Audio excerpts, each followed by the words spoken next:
E aí, tudo certo? Hoje a gente vai mergulhar num assunto que é basicamente o coração de qualquer plano de saúde, a rede de serviços. É ela que vai dizer quanto o plano custa, onde ele funciona e, no fim do dia, qual o valor real desse benefício. Vamos entender direitinho como essa estrutura é montada e por que ela é tão importante. Sabe aquela dúvida clássica? Ué, por que meu plano funciona aqui, mas se eu for para a cidade vizinha já não vale? Pois é, a resposta para essa pergunta está na base de tudo, na fundação, na arquitetura do plano. E é exatamente essa estrutura que a gente vai detalhar agora. O nosso caminho vai ser este aqui. A gente começa pelo básico, entendendo o que é a tal da rede. Depois, vamos explorar os diferentes mapas de cobertura que existem. Na sequência, a gente analisa o impacto disso no bolso e na satisfação. Aí, a gente entende as regras do jogo e, para fechar com chave de ouro, como equilibrar essa balança de custo e benefício. Então vamos lá, primeira seção, o que é a rede de serviços? Antes de qualquer coisa, a gente precisa firmar essa base. Entender esse conceito é o que abre a porta para a gente decifrar todo o resto do universo dos planos de saúde. Olha, de um jeito bem simples, a rede de serviços funciona como se fosse o cardápio do plano de saúde. É, literalmente, a lista de todos os hospitais, todos os médicos, todas as clínicas e laboratórios que estão ali, disponíveis para uso.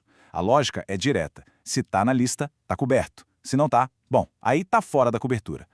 Beleza, agora que a gente já sabe o que é uma rede, vamos para a segunda parte, os mapas da cobertura. Pensa assim, como se fosse a planta de uma casa. Uma rede de serviços também tem diferentes plantas, diferentes modelos. E a principal diferença entre eles é o tamanho, o alcance geográfico mesmo. O primeiro modelo é a rede regional. A grande vantagem dela, o custo é menor, o que é ótimo para o orçamento. O ponto de atenção, claro, é que a cobertura é limitada, bem focada.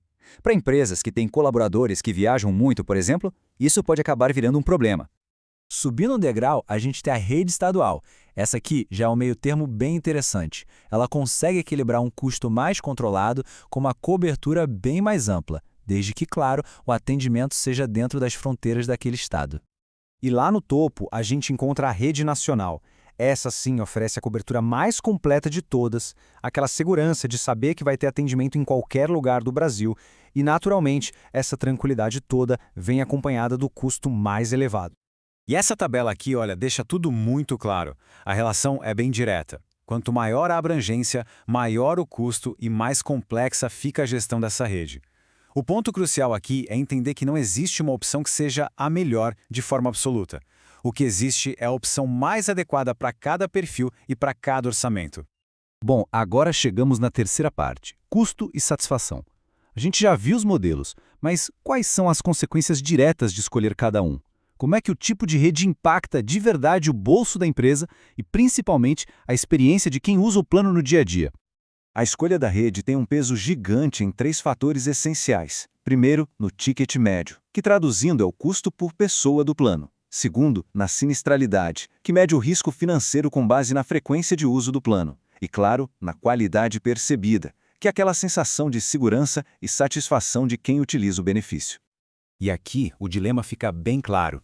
As redes amplas trazem mais satisfação, dão acesso a hospitais de ponta, mas o custo é maior. Já as redes restritas dão aquele alívio no orçamento, mas com o risco de deixar o usuário sem cobertura justo quando ele mais precisa. A gestão do benefício vive nesse eterno equilíbrio. E isso nos leva direto para a quarta seção, as regras do jogo. É fundamental saber que as operadoras não podem simplesmente criar essas redes de qualquer jeito. Existem obrigações legais muito claras, definidas pela ANS, a Agência Nacional de Saúde Suplementar, que servem para proteger quem usa o plano. Ou seja, não importa o tamanho da rede, a operadora precisa ser transparente, garantir o atendimento em prazos definidos, substituir prestadores que saem por outros de qualidade parecida e sempre avisar sobre as mudanças. Isso traz uma camada de proteção muito importante para o consumidor. E para essa regra não parecer algo abstrato, está aqui um exemplo bem prático. A operadora é obrigada, por lei, a garantir consultas básicas como pediatria ou clínica médica em no máximo 7 dias úteis. Isso não é um favor. É um direito do beneficiário. Chegamos na nossa última sessão e é aqui que tudo se conecta, a análise de custo versus benefício. Porque no final das contas, a escolha de uma rede de serviços não é só uma compra, é uma decisão de negócios muito, mas muito estratégica. Então, uma empresa precisa primeiro entender o perfil dos seus colaboradores. Depois, ela define o orçamento que pode comprometer. Em seguida, avalia como usar esse benefício para ser mais competitiva no mercado. E, por fim, vai para a negociação do contrato para achar o ponto ideal entre o que se paga e o que se oferece. E essa ideia do nosso material de base mostra uma estratégia muito comum e inteligente.